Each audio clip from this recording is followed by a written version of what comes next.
Good afternoon, everyone, and welcome to the Infectious Disease Epidemiology Seminar Series brought to you by the Center for Communicable Disease Dynamics and the Harvard T.H. Chan School of Public Health.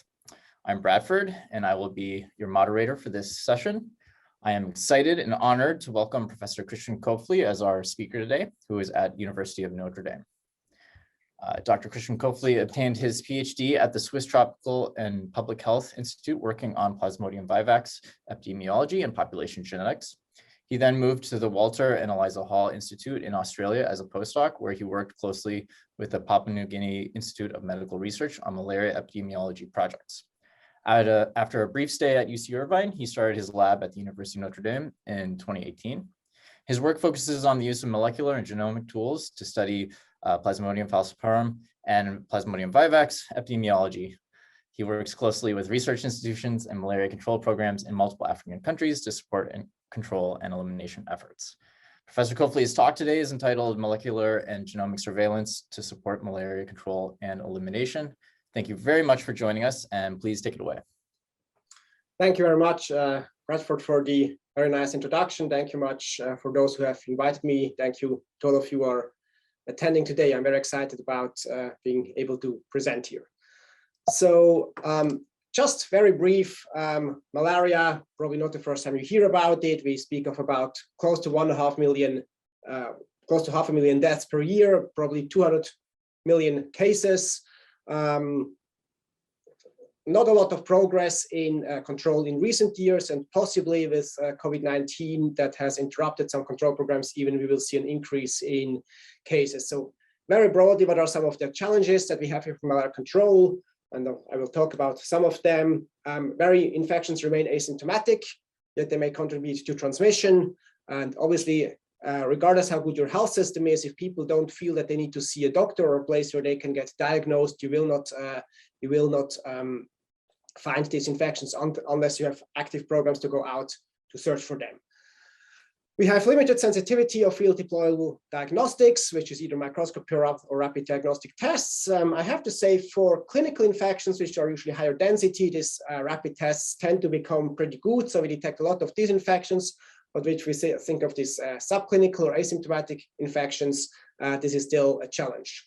We have drug resistance, insecticide resistance, and something's called diagnostic resistance, which is a permanent threat to control. And lastly, I'm not a vector biologist, but you always have to think both about the parasite and the vector when you think about control. Vector control, despite all its successes, is a challenge. We have outdoor biting, which is very hard to prevent with any of the tools we have so far. So this continues to be a challenge.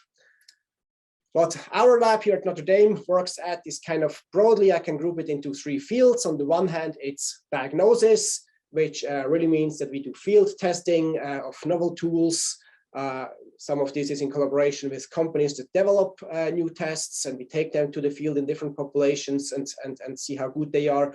But it also is the work to understand who actually needs to be screened. For example, if we think of subclinical infections, not everyone is at the same risk of infection, and understanding how programs could look to actually find these subclinical parasite carriers. Then this brings us to transmission. That's the first part of my talk today that I will talk about, that we look at gametocyte densities. Gametocytes are the sexual stage of the parasite that can develop in the mosquito, which is a surrogate marker for the probability that someone will infect the mosquito when bitten by the mosquito. And then lastly, that will be the second part of my talk today. I will talk about some of the genomics work we do, where we look at some questions that are very applied, for example, about this diagnostic resistance that I just mentioned, and then some questions that are more on the underlying epidemiology, understanding the sources of residual transmission, and so on. As Bradford has said in his introduction, I work closely, maybe I want to show this first. I work closely with control programs and institutions in endemic countries. Every single data point that I'm showing you today, that's not a parasite we cultured in the lab or a mosquito that flies around in an insectary somewhere in the US. This is data that comes from countries that have malaria. Most of our collaborations are in East Africa. For example, I will talk a bit about highlands malaria in Ethiopia. With the R.R. Hansen Research Institute, we have a large collaboration on on surveillance for HRP2/3 deletions. HRP2 is the protein that is detected by most rapid diagnostic tests for falciparum. And unfortunately, parasites can survive without this gene, which causes false negative tests. I will talk a bit about our work in Western Kenya, where we look at transmission and the impact of control on transmission. I will talk about our work in Zanzibar, where we do genomic research on the parasite population. And then there is some other collaborations also in West Africa, a little bit in South America, and a little bit in Asia, where we also work on questions of diagnosis, genomics, and so on. And second, obviously, the data points that I showed today, that's not just that I did them, that's all done by my group, which is Aurel, Claudia, Tiffany, and Gustavo that are currently in my lab here. I also work very closely with multiple students that I co-supervise at our collaborating institutions. A lot of the work that I'm going to present today is the work of Colin Zoduma, who is a very talented PhD student in Kenya, people in Burundi, Ethiopia, and so on. And very importantly, as you can see here, we will have one more postdoc joining this summer, but I'm still looking for yet an additional postdoc. So if at the end of the talk you are intrigued by the type of work we do and would like to discuss this any further, please reach out to me. So good, to start with, the first part, they're pretty separated. The first part is on Plasmodium falciparum investment in transmission, and if and how this changes in a changing environment. This is, as I just mentioned, work led by Collins in Kenya. I think some of you have read this paper. This is a kind of nicely, obviously, published story. And then in the second part, I will talk more about our more recent, yet to be published data. Now, first of all, why is it important to look at these questions? So the human to mosquito transmission event is a crucial bottleneck. If you take 100 people that are infected with Plasmodium falciparum today, first of all, most of them will be asymptomatic, subclinical, not suffer from a fever, and a few of them will suffer from a febrile illness.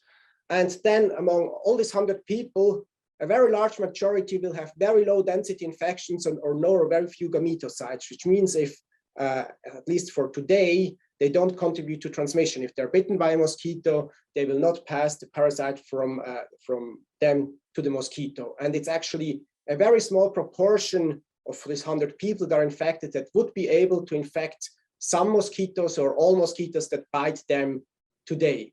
And of course, among the subclinical individuals, if someone is truly asymptomatic, doesn't have any negative health impacts, and doesn't contribute to transmission from a control perspective, we don't have to actually worry about them, because at some point this infection will disappear and the problem is solved.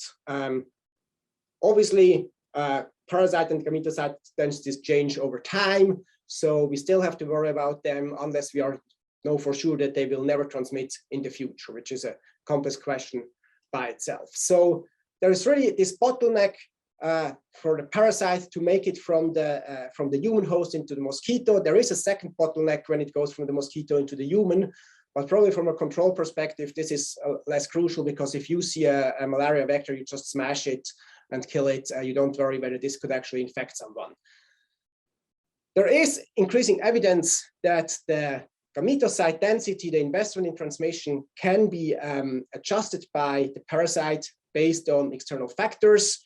For example, there is increasing evidence, including some work that I did as a postdoc in Australia at the Walter and Eliza Hall Institute, that if you compare low transmission settings to high transmission settings, that in the low transmission settings, a larger proportion of all parasites in the blood are gametocytes, which essentially makes perfect sense, because if you don't have that many mosquitoes flying around, as a parasite, you want to make sure that every single one that lands on your host and bites the host, that you catch that flight, while in a very high transmission setting, this is less important. The question we looked at in Western Kenya is something more short-term, is low transmission in the dry season and higher transmission in the wet season. And what we did is we sampled around 1,100 people that were subclinical, general population aged 1 year to elder ages, in the dry season, about 1,100, about 1,700 in the wet season. All of them, we collected a finger prick blood sample. All of them we screened by qPCR, very sensitive qPCR for infection with Plasmodium falciparum. And in the field, we put an aliquot of blood into RNA Protect. This will and then store these samples at -80 degrees for later RNA extraction. And from those that were positive by qPCR for the parasite, we extracted the RNA and quantified gametosite by a gene that is called PFS25, which is a common marker for female gametocytes. So this RNA is only present in female gametocytes. And what we found, first of all, parasite prevalence moderately increased from the dry to the wet season, from about 13 to about 17%, not very impressive. And then the first result that is very important for us is that actually mean parasite density, so all the parasites, not just the gametocytes, all the parasites didn't change. This is not a significant change between the dry and the wet season. It went from 7 to about 7.3 to 9 parasites per microliter. And this is very important for our main question, because if I speak of an adjustment to transmission, I don't mean that an individual with high parasite densities will have higher gametocyte densities compared to an individual with low parasite density and low gametocyte densities. For example, in almost all populations, because of the acquisition of immunity, you find higher parasite densities in children than adults. And as a result, also gametocyte densities are higher in children than adults. But as long as, let's say, always 10% of all parasites are gametocytes, I wouldn't call this an adjustment to any external factors. So given that we don't see this difference in parasite density, if we do see about the difference in gametocyte density, actually that means that the parasite invests more in transmission, it produces more gametocytes per sexual parasite. And that's exactly what we saw. So we had a 3.5 times higher gametocyte PFS25 density in the wet season compared to the dry season. Interestingly, the total proportion of infections that carried gametocytes was lower, which I'm still not 100% sure what's the best explanation for this is. That surprised us. But among those that had gametocytes, we saw a higher density. And if we look here at the plot where we see the densities in the dry and wet season, so you can see that I put here this shaded box of likely infective gametocyte densities. So the only way you could know for sure whether someone is infective is to feed the blood to a mosquito and then later see whether you find oocysts or sporocytes in the mosquito. We didn't do this, so please do take this box with a grain of salt, and that's the reason the box is not in the published version of the manuscript, because that's really just an informed guess that we do here.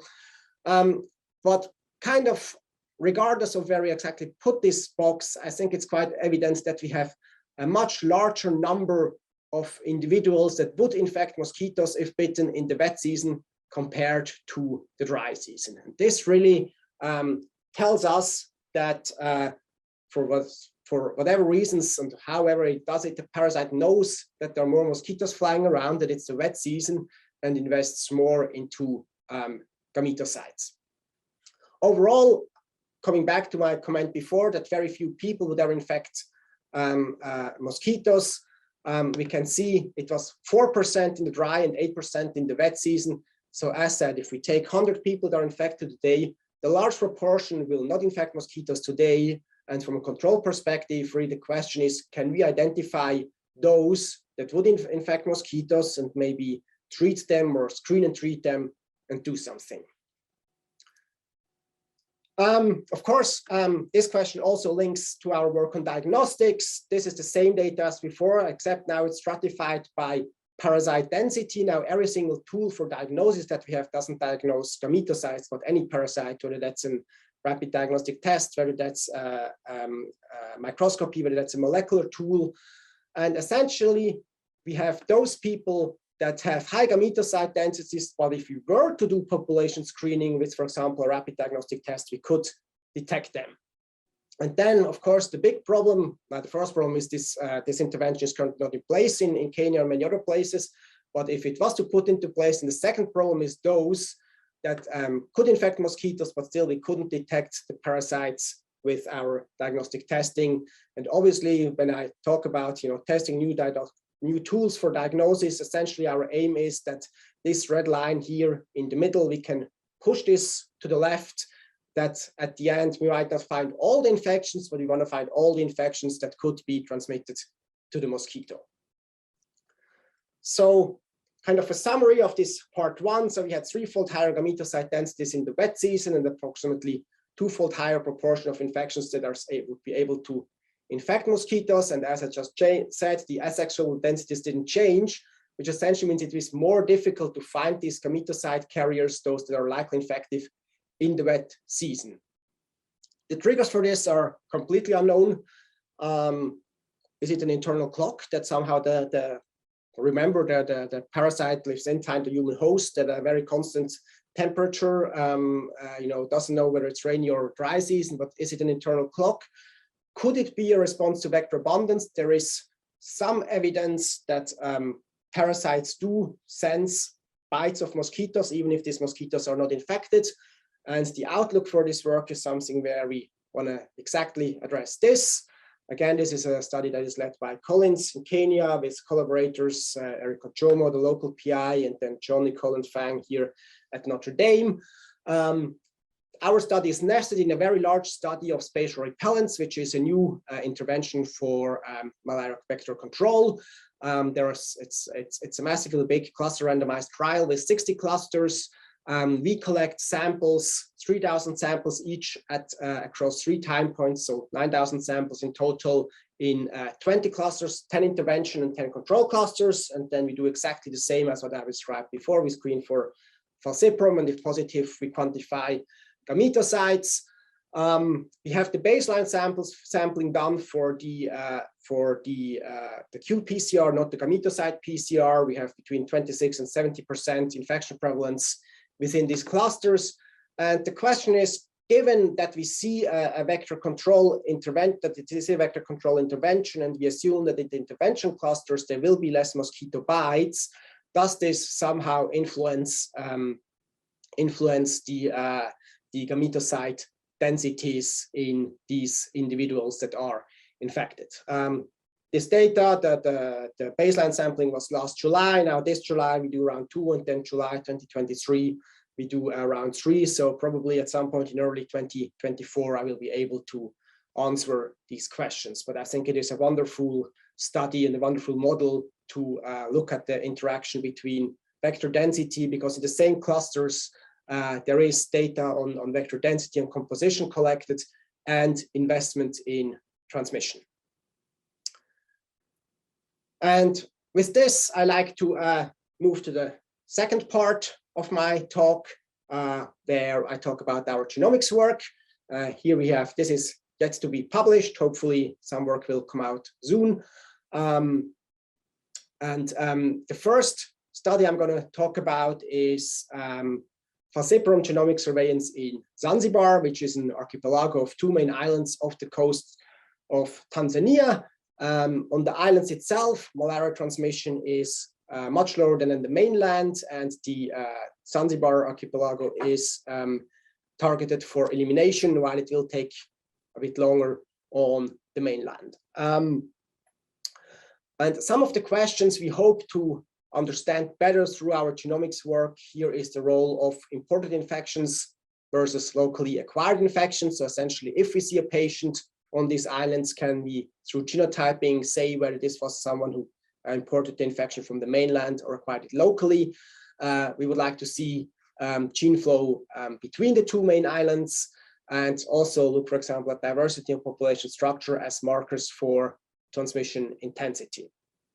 For this study, we built on a resource of over 12,000 blood samples that were collected by SAMEP, the Zanzibar Malaria Elimination Program, in conjunction with our local collaborators, Faki, Abdullah Wahid, Abdullah Ali, and then Manuel Hetzel at the Swiss Tropical Institute, and Josh Jukic at Tulane University, where the local PIs, sorry, not the local, the PIs for this fieldwork. And I said in total, there were over 12,000 blood samples collected. This was through a reactive case detection program that Summit conducts routinely. So whenever they see a clinical patient, they go to the household and neighboring household and test and treat all the members of the household to find additional secondary infections.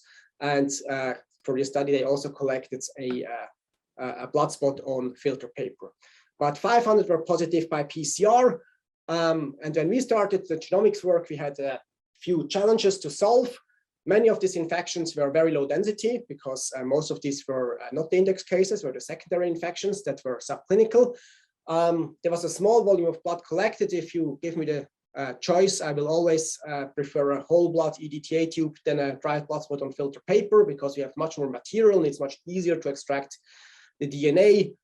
But it's also much harder to collect, and you have to have cold storage and all that, which we didn't have in Zanzibar. So what we got was really essentially a drop of blood dried on a filter paper, stored at ambient temperature until it reached our lab. We wanted to have data from many diverse genetic markers because we need this to answer our questions. And we expect a high proportion of multiclonal infections, which essentially make next generation sequencing based protocols the method of choice because they are best to detect these multiclonal infections. So what we needed was a multiplexed amplicon sequencing strategy for this low density infection that didn't exist when we started the project. So what we developed is a method where we can type 35 amplicons of about 250 base pairs each, highly diverse, in a single tube. And what usually happens if you want to type 25 or amplify 25 or 35 targets in one tube is that you have competition between the PCR assays and you will get a lot of product for a few of the amplicons and no product or very little for the other. And our solution to this was that we prepare our normal 20 microliter PCR reaction where we have our 35 primer pairs and the DNA and all the PCR reagents. And then we produce micro droplets, approximately 20,000 droplets out of this 20 microliter volume. And each droplet will either contain one target of DNA, or actually most will not contain any targets because we hardly ever have a sample that is that high density. And in very rare cases, maybe they contain two, but they will never contain all 35. And then we do our PCR, and because each droplet functions as its own little PCR reaction, we don't have the problem of competition because one droplet doesn't know what happens in the droplet next to it. So we get data for our 35 markers very nicely together. Then we do kind of classical Illumina sequencing and get data for our 35 markers. And actually, this is all the work done by Aurel Holtschuh, who is a PhD student in my lab. Both this and the next genotyping projects that I'm going to talk about. What we see is that the method works very, very well for us at about 1 parasite per microliter of blood, which is really low.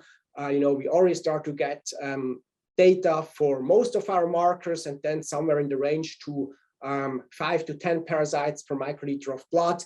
We essentially get data for, let's say, at least 30 of our 35 amplicon markers, which is very good. I mean, there's always the few samples that for whatever reason don't work.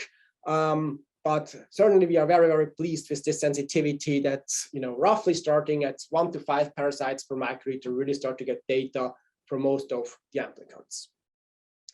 What we see when we look at the genomics data is that the diversity of our markers in Zanzibar itself is closely correlated and as high as if you look at the global diversity, which already gives us some hints that transmission is not as low as maybe the status of a pre-elimination setting could indicate. Now, I said before, one of the first questions, and this was really one of the main motivations for the study, was to see whether we can identify infections imported from the mainland. And the short and very clear answer to this is no, we cannot do this.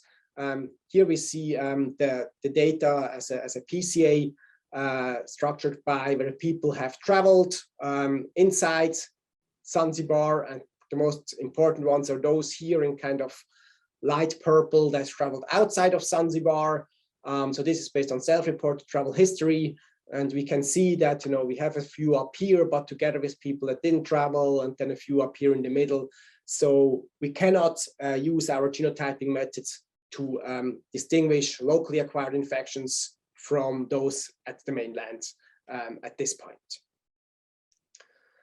What is very interesting, however, is when we actually look into the data within the archipelago. So the study was done in 5 districts, 2 here in the south and 3 in the north on Pemba Island. And for those that are not very familiar with this type of data and think maybe this plot here on the left looks pretty messy, for kind of genomic data of this type, this is very clear pattern. Essentially, we have a very separated population of parasites here in the north of Pemba Island and then also on central Pemba Island. These are those here in orange. We see a pretty distinct pattern, which is really interesting. Which already tells us that on this North Island, we have much less importation, and we have a lot of transmission that we expect is local, which means that if we have local control and increased local control, this could be very successful. If we zoom in even further and look at high related samples, so IBD is identity by descent, which essentially is a measure that doesn't only take into account whether two parasites carry the same alleles, but also what the probability is that this is a random event, because it can, if the marker is not very diverse, it can happen randomly.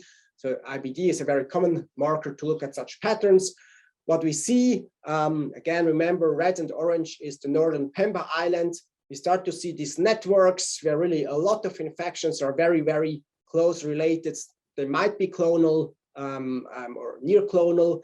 And then we see some very interesting patterns, for example, in this network down here on the left, where essentially all the infections were collected in the same site. They are highly related, except 2, the one here in red and the one here in yellow.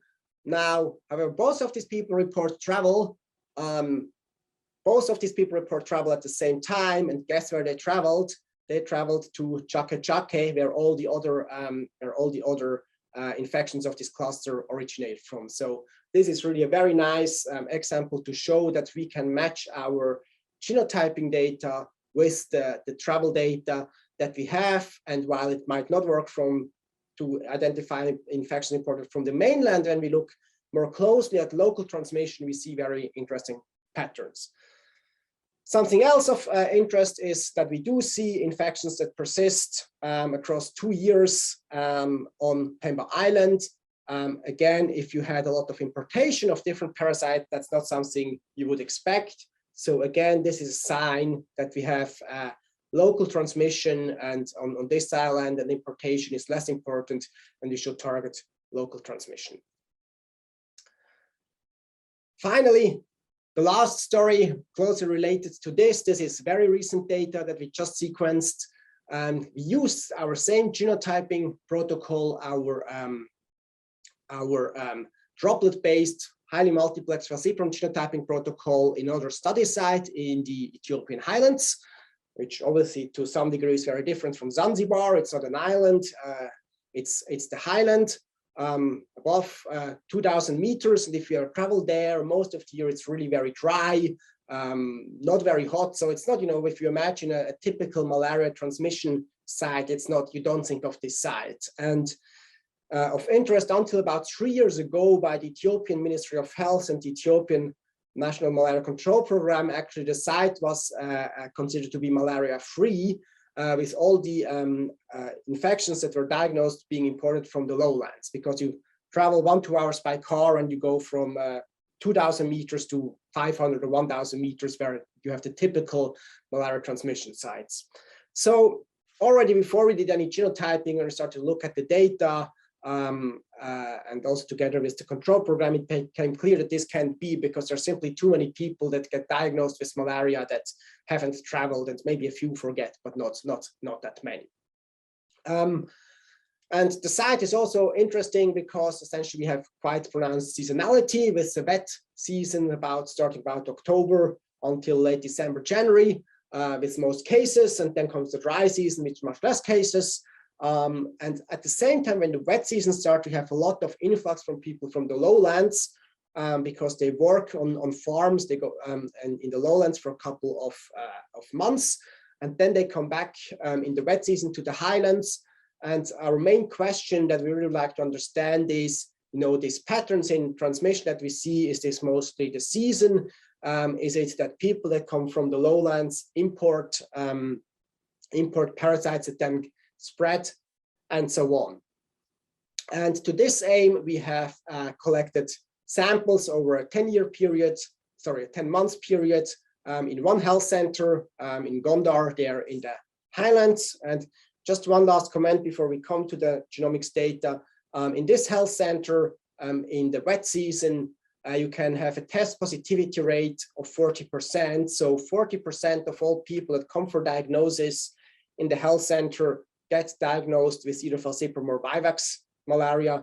This is very, very high. This is a pattern that, again, resembles much more a high transmission site than this dry, high up cold highland site in Ethiopia. For this study, which is really a pilot study, so we had out of this 10-month period that we sampled, we had 159 falciparum samples that we typed. Another student of mine, Gustavo da Silva, who also made this beautiful graphic, he is working on a vivax genotyping protocol so that in the future we can compare the two parasites in this site.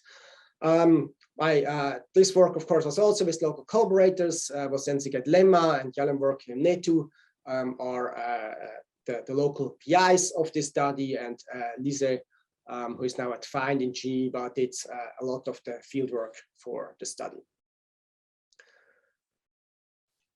Now what we see here, first, strong clustering with clusters persisting over time. So for those that are not familiar with this type of graphics, this is a clustering plot, a Bayesian clustering plot, where each vertical line is one individual, and then this individual is assigned to different clusters, which are depicted by different colors based on the genomic data. And what you need to look for here is whether we have individuals or infections are generally assigned to one cluster, which means the whole bar is the same color, or whether they are generally admixed, which is something like here, where we see kind of mostly blue and yellow and a bit of the other clusters as well. And if you look at this, actually what is interesting is that most of the infections are clearly assigned to one cluster with very little admixture. There is very many plots like this that look really much more messy with most samples, most infections being assigned to multiple clusters. This is over time, so I mean, we don't have the same number of infections per month, but in principle, the whole graph again spans this 10 months period. And if you remember that from one person that is infected until the mosquito has taken up the parasite developed inside the mosquito, the next human host is infected and gets symptomatic, it's a period of 5 to 6 weeks.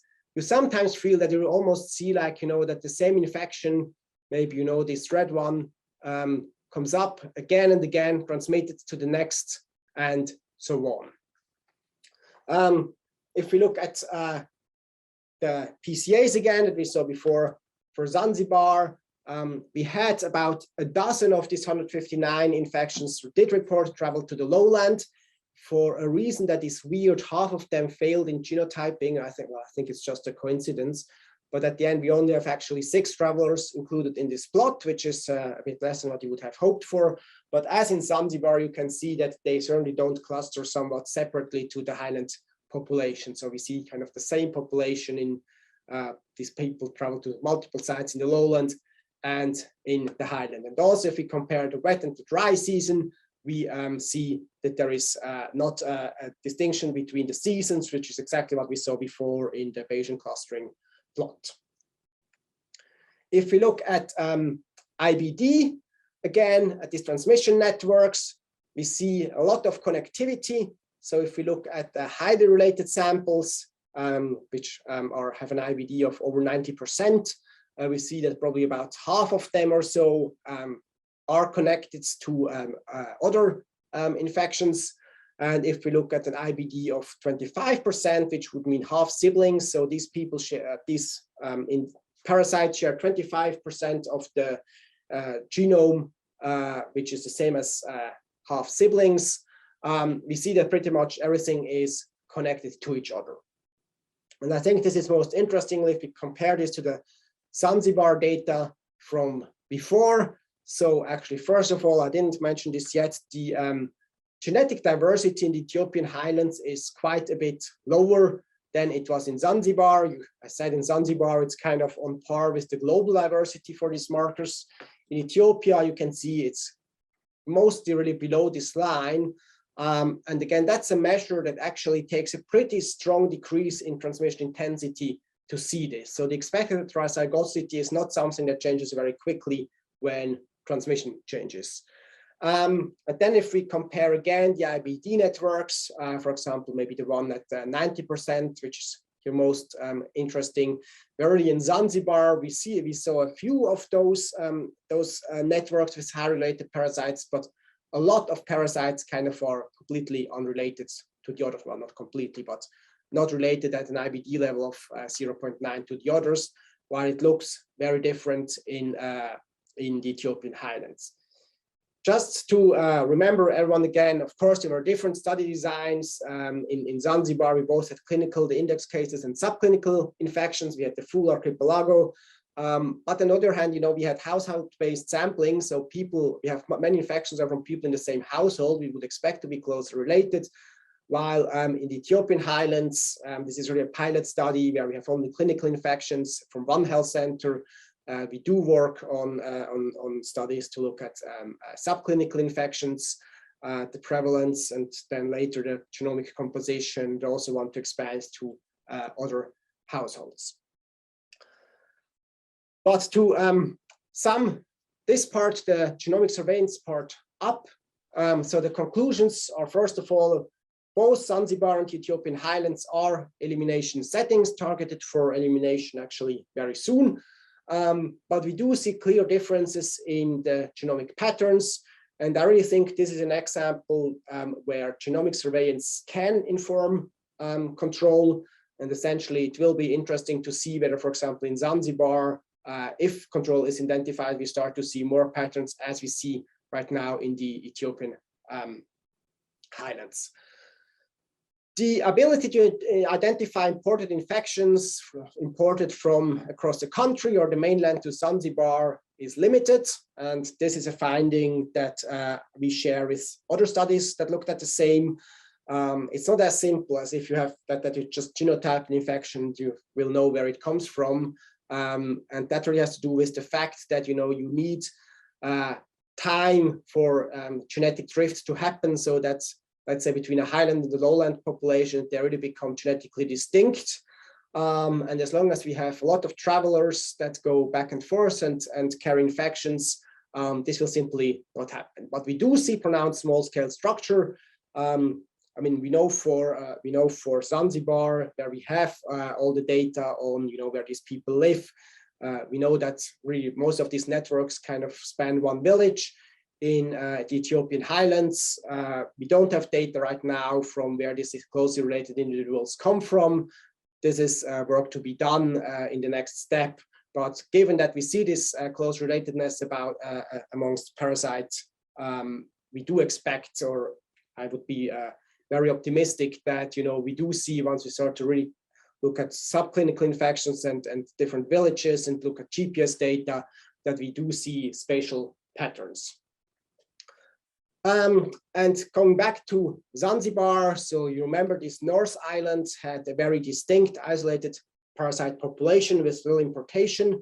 And we are in intense discussions with ZAMEP, the Zanzibar Malaria Elimination Program, who wants to scale up control, at least in certain regions. And we believe that these regions that are genomically isolated from others are those where this new interventions are most likely to be most successful. So we do hope that that we are right, and we do hope that the new interventions can be implemented and that we can continue following, also looking at the genomic patterns that we see. With this, I come to my acknowledgements. So once again, nothing of what we do would be possible without our collaborators and partners in malaria endemic countries. So I really like to thank all the collaborators, the study teams, the study participants. It always takes a lot of people, from study nurses to drivers to local lab technicians, to do such studies. Here we see a study on a market in Burundi where we tested novel diagnostics for falciparum, and you can see people lining up and essentially being quite excited in participating in this study, and I'm very grateful for that. Next, obviously, I thank our funders. The Zanzibar work was mostly funded by RTI USA ID with a bit of NIH funding, and the Ethiopia work was funded by also NIH and NUL that we work with, and NIH also funded the Kenya work on gametocytes that I presented before. And with this, I believe I'm very good on time, because that's it from me. So I'm open to questions. If you want to follow up after the talk, this is my email. Please do reach out. I usually put our preprints and papers on Twitter. I'm not super active on Twitter, but if I think something exciting is coming out of our lab, I try to put it there. And don't forget, we are also looking for people. And actually Notre Dame is a nice place to live and work. So if this is something you might consider, also please do reach out. And with this, I hope there are some questions. Awesome. Thank you very much for this terrific talk, Professor Koepfli. We will now take some questions. We will try our best to accommodate as many questions as we can. However, if your question does not get covered, please feel free to reach out to our speaker directly. Remember to submit your questions to Lorado via the chat function. Okay, I know we've got some questions. So we can start off with a kind of pretty simple, direct one. Edith Fernandez Figueroa asks, how many mils of blood is enough to detect the parasite? So the actual volume, yeah. Well, I love this question because I didn't really talk about this. I just mentioned we do PCR, and we have actually some papers out where, you know, we have seen massive differences between different PCR protocols. Well, at the end of the day, if you want to be sure someone doesn't carry a parasite, you have to screen the whole body, which obviously we can't do. We do, for the studies I presented here, we screen 4 microliter of blood by PCR, which is probably, if you look at all the protocols across the world, at the higher end. Maybe of interest, we just, I didn't talk about this, but I have a study ongoing in the lab right now where we do high volume screening, where we screen about 20 microliter of blood rather than 4 microliter of blood with digital PCR, which is very good to detect very low density infections, and we find very few additional infections compared to our standard 4 microliter qPCR, which is reassuring that, you know, our estimates of prevalence are pretty good, and, you know, we don't miss too many infections. But it's everyone who does PCR should think about this question, so I really am grateful for the question. Yeah, absolutely. But that is reassuring. I hate giving blood. Yeah, so the next question is from Akshay Deverakonda. They ask, is genomic sequencing at the level where one could establish chains of transmission of malaria between people, genomic contact tracing in a sense? And I guess kind of folded in with that is the sense of diversity between circulating strains.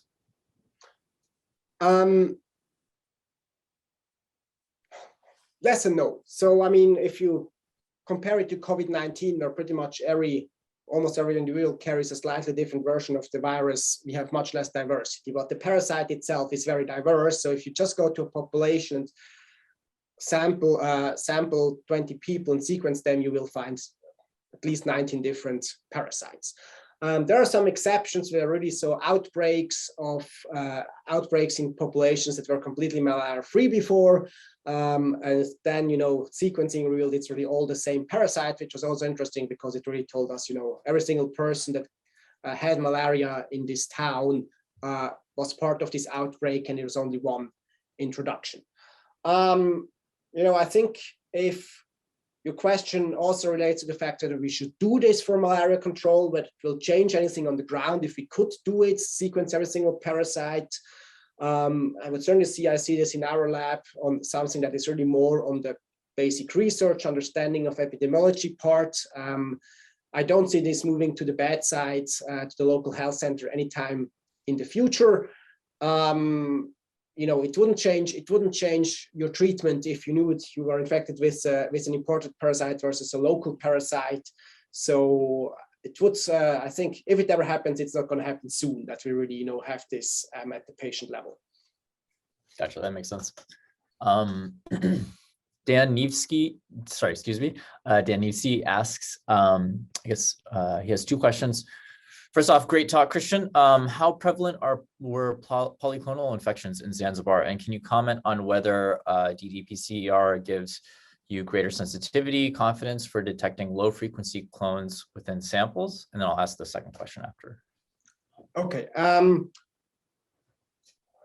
I should know it. I think we had about 25% multiple infections in Zanzibar, roughly in this. I mean, many single clone infections, but also a substantial number of multi-clone infections. We did some comparisons. I think it depends a bit what you want to compare. If you do amplicon sequencing, I would say it's probably always better than the very simple, let's say MSP2 size polymorphic marker sequencing. Whether actually the same protocol, the 35 markers in a ddPCR versus a classical normal PCR would be better. It's better in getting data for all the 35 markers, but if you have a highly diverse markers, that works very well. In your normal PCR, you would still detect most of the minority clones. So, gosh, that was a long sentence, but I think if your main interest is in just know the multiplicity of infection, you don't need to do the ddPCR sequencing.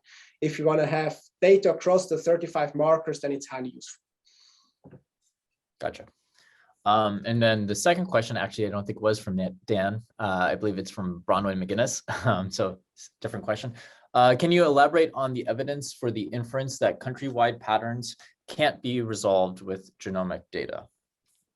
Well, I think one important point to this is we did not have, when we developed our genomic markers, we did not have data from across the country that we could select those that are most likely to point out to differences between provinces or regions in a country. They're simply highly diverse, and with genomic drift, you would always expect that after some time of separation, regardless of what marker it is, you start to see these differences. Assuming we would have had whole genome sequencing data from across, in mainland Tanzania and Zanzibar, whether we could have found these markers, whether they would be temporarily stable, that by the time we have them and start to sequence newer infections, they still see the pattern, I can't tell this. But I think that's the best what one could do to actually find such markers. I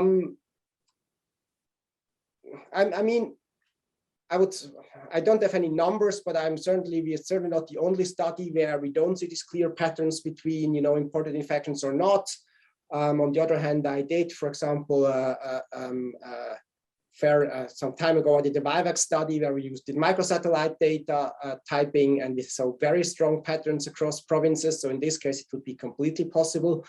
I think short answer is I can't tell how generalizable this statement is.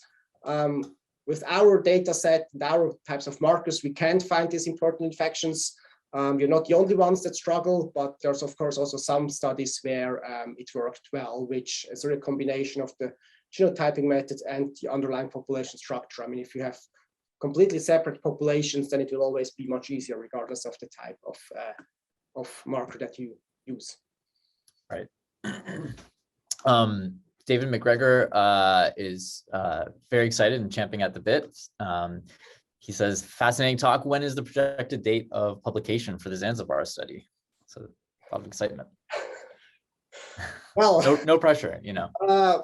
I can walk over to my grad student and tell him we want to see this out. I definitely hope that after summer or so we will have at least a preprint out. I mean, we are in the process of writing, and it's hard understood. to predict how fast it is. Sure. So, but I mean, I would say think of months, not weeks, but also not years. Think of a few months. It's good to know that a lot of people are excited. So we have another question from Edith Fernandez Figueroa, and she would like to ask, I believe. I'm actually getting confirmation of that right now. If so. Can you hear me? Yes, awesome. Yeah. Go ahead. Thank you. Congratulations, Cristian. So I have a question. Well, it's just because here in Mexico, since 1 or 2 years ago, we started to do the detection of Trypanosoma cruzi, also in blood. But how do you work with the blood? Because in the case for the detection of Trypanosoma cruzi, we use guanidine and EDTA. So we mix and then we boil. So then we have to work with the samples using just 300 microliters. So it's just curiosity, just to know how are you working with the blood. So I believe trypanosoma is also usually very low density, right? That's kind of the same problem. I mean, first of all, actually, we just quite recently published a comparison for DNA extraction between different protocols, and we were ourselves quite surprised how large the difference is even between like commercially available kits that you just do, according to manufacturer's instruction, you do your extraction and you get quite different results. And I'm happy to share this with you. I mean, very briefly, I mean, if you have whole blood, this is already much more sensitive than dried blood spots because you never get all your DNA out of the dried blood spot. And actually, I'm not sure why you boil the blood. I mean, we don't do this. That might have to be just, you might have to do this because of viruses or something that might be in there. And I'm not sure whether this would have an impact on it. I mean, one of the, it's a complex question, but I think one of the most simple things to think through is like, can you concentrate your blood during extraction? So if you start with 300 microliters, maybe in your final step, you can elute into 50 microliters, and then you have a 6-fold concentration of your DNA, which means you will be able to type many more infections. Speaking of the publication that came out recently, for example, we found that magnetic bead-based protocols yield much more DNA than spin column-based protocols. I mean, we only tested one each. There's endless number of manufacturers that you can buy those from. So that might be something to try out. But anyway, I'm happy to share the paper with you because we found this. Essentially, this really came out. We didn't plan at the beginning to write this paper, but just it was the testing we had to do for our projects to figure out what works best. And we had so much data at the end that we said, actually, that would be quite useful to have it published. And then if it's useful for you, then at least it's one person that can benefit from it, which is nice. Thank you. Thank you for the question. Awesome. And I believe we have one last question that's coming from me. And it kind of exposes my naivety towards malaria. It's not my background, but still interesting. So I was interested with the gametocyte investment, wet and dry season, and whether or not there are any sort of interactions between non-human wildlife populations, maybe with mosquitoes. I don't know, maybe like predation, or also, again, exposing my naivety, whether or not there's sort of the spread of disease or plasmodium within non-human populations, and whether or not that can be a factor. Yeah, great question. So actually, people that live close to, let's say, cattle in a malaria endemic site. Now, if the mosquito first bites a human and then a cattle or vice versa, the transmission stops because the parasites, even though there's hundreds of Plasmodium species that infect different hosts, but they are very specific. So human malaria parasites cannot infect cattle or birds or reptiles, which commonly are infected with Plasmodium species, but others. So essentially, if the first blood meal of a mosquito is a cow, and then you're the second blood meal, you cannot be possibly infected because the cow wouldn't carry human malaria parasites. The only exception to this is some non-human primates. And for example, in the coast of Brazil, there is monkeys that are infected with Plasmodium vivax, and most likely it can go both ways, from the humans into the monkeys and from the monkeys back into the humans. Also, one point that I didn't mention compared to many viral pathogens, when the mosquito hatches, the mosquito cannot be infected. The parasite cannot be passed from the adult female mosquitoes to the eggs and the next generation. This does happen with things like Zika or chikungunya, but it doesn't happen with Plasmodium.